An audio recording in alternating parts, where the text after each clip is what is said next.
लेकिन देश में अब महिला आरक्षण के नाम पर जो ब्राह्मण हैं, जो क्षत्रिय हैं, जो वैश्य हैं, उनकी महिलाओं को भी रिजर्वेशन मिल जाएगा। और इसके आधार पर यह बात भी कही जा सकती है कि ज्यादातर जो ब्राह्मणों के घरों की महिलाएं हैं उनको पार्लियामेंट में भेजकर पार्लियामेंट पर महिला आरक्षण के नाम पर कब्जा करने की तैयारी है।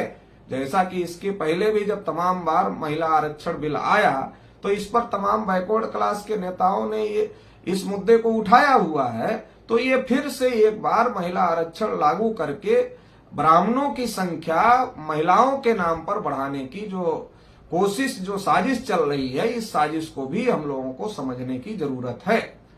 अगर आरक्षण लागू ही करना था और नरेंद्र मोदी जी खुद ओबीसी हैं तो उनको आरक्षण लागू करने के लिए ये कैटेगराइज करना था कि अगर हम 33% रिजर्वेशन दे रहे हैं तो उसमें 52% ओबीसी की महिलाएं हैं उनको रिजर्वेशन दिया जाए, SC ST की महिलाओं को दिया जाए और माइनॉरिटीज की महिलाओं को भी दिया जाए। अगर इस प्रकार से कैटेगराइज सोशल जस्टिस अगर किया जाता, सामाजिक न्याय की भावना से भी इस रिजर्वेशन को लागू किया जाता, जब जाति व्यवस्था भारत की सच्चाई है और यह सच्चाई है भारत में जो बैकवर्ड कास्ट, शेड्यूल ट्राइब की महिलाएं हैं वो मुख्यधारा से बहुत ज्यादा कटी हुई हैं, बहुत पीछे हैं। अगर उनको ब्राह्मण महिलाओं के साथ में ही ये किया जाएगा तो फिर वो उनके साथ में न्याय नहीं होगा। तो इसलिए इनको कैटेगराइज किया जाना बहुत ज्यादा जरूरी था, मगर ओबीसी के मामले में ये बात नहीं की जा रही है। और ओबीसी के साथ नरेंद्र मोदी जी को खुद को ओबीसी कहने के बावजूद, एक ओबीसी कहने वाला व्यक्ति देश का प्रधानमंत्री होने के बावजूद भी ओबीसी महिलाओं को हक अधिकार नहीं मिल रहा है, जो कि बहुत ज्यादा गलत है। तो इसलिए ओबीसी SC ST की महिलाओं को संख्या के अनुपात में रिजर्वेशन मिलना चाहिए था, मगर ऐसा लागू नहीं किया जा रहा है, जो कि एक प्रकार की साजिश है। तो इसलिए ये जो साजिश है, इस साजिश को हम लोगों को समझने की जरूरत है। और इसके संदर्भ में राष्ट्रीय पिछड़ा वर्ग मोर्चा की तरफ से हमारी कुछ मांगे हैं, जिसमें पहली मांग ये है कि महिला आरक्षण में संख्या के अनुपात में ओबीसी SC ST की और अल्पसंख्यकों की महिलाओं को हिस्सा दिया जाए ताकि सबके साथ न्याय हो सके। दूसरा महत्वपूर्ण मुद्दा यह है कि महिला आरक्षण में सेपरेट इलेक्टोरेट लागू किया जाए, क्योंकि जैसे SC ST का उदाहरण हम लोगों के सामने है, इतना लंबे समय से SC ST को रिजर्वेशन मिल रहा है, मगर इसके बावजूद भी पॉलिटिकल रिजर्वेशन का फायदा SC ST को नहीं हो रहा है, क्योंकि वो ज्वाइंट इलेक्टोरेट से चुनकर जा रहे हैं। तो इसलिए महिलाओं को सेपरेट इलेक्टोरेट लागू किया जाए रिजर्वेशन में। तीसरा महत्वपूर्ण मुद्दा यह है कि जिस प्रकार से शेड्यूल कास्ट, शेड्यूल ट्राइब को पॉलिटिकल रिजर्वेशन है, उस प्रकार का ओबीसी को पॉलिटिकल रिजर्वेशन नहीं है। तो ओबीसी को भी संख्या के अनुपात में पॉलिटिकल रिजर्वेशन लागू किया जाए, विधानसभा और लोकसभा की सीटें ओबीसी के लिए भी आरक्षित किया जाए और सेपरेट इलेक्टोरेट के साथ में आरक्षित किया जाए, ताकि वो स्वतंत्र प्रतिनिधि जाकर के ओबीसी के हक अधिकार की बात वहां पर पार्लियामेंट में उठा सके।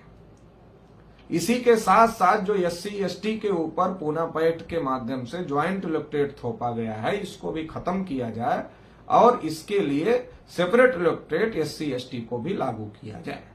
देश भर में केंद्रीय स्तर पर जाति आधारित जनगणना केंद्र सरकार के द्वारा कराया जाए और सभी को संख्या के अनुपात में सभी क्षेत्रों में पर्याप्त हिस्सेदारी सुनिश्चित किया जाए। ये तमाम महत्वपूर्ण मांगों को लेकर के राष्ट्रीय पिछड़ा वर्ग मोर्चा के माध्यम से हम लोग 3 चरण का आंदोलन घोषित कर रहे हैं, जिसमें पहला चरण 30 सितंबर को हम लोग 31 राज्यों के 563 जिला मुख्यालयों पर जिलाधिकारी महोदय के माध्यम से महामहिम राष्ट्रपति महोदया को ज्ञापन प्रेषित करने का काम करेंगे। दूसरे चरण में 7 अक्टूबर को हम लोग 31 राज्यों के 563 जिला मुख्यालयों पर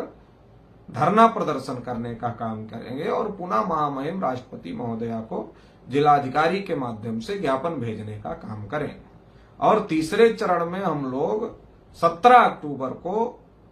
31 राज्यों के 563 जिला मुख्यालयों पर रैली प्रदर्शन करने का काम करेंगे और पुनः महामहिम राष्ट्रपति महोदया को ज्ञापन प्रेषित करने का काम करें। इसके बावजूद भी जो मांग हम लोगों की है इसमें सुधार करने की, अगर उसको पूरा नहीं किया गया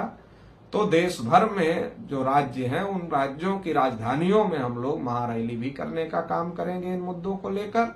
और इसके साथ ही साथ भारत बंद भी हम लोग करने का काम करेंगे। ये जो आंदोलन राष्ट्रीय पिछड़ा वर्ग मोर्चा के द्वारा घोषित किया जा रहा है, इसकी तैयारी के लिए देश भर में राष्ट्रीय पिछड़ा वर्ग मोर्चा के जो कार्यकर्ता हैं, पदाधिकारी हैं, शुभचिंतक हैं, उनको अपील है कि वो तुरंत इस आंदोलन की तैयारी शुरू करें, पूरी ताकत के साथ इस आंदोलन की तैयारी करें और इस आंदोलन को कामयाब बनाने का काम करें। इसी के साथ साथ देश में जो ओबीसी, एससी, एसटी और माइनॉरिटीज के जो संगठन हैं, उन सभी संगठनों को ये अपील है कि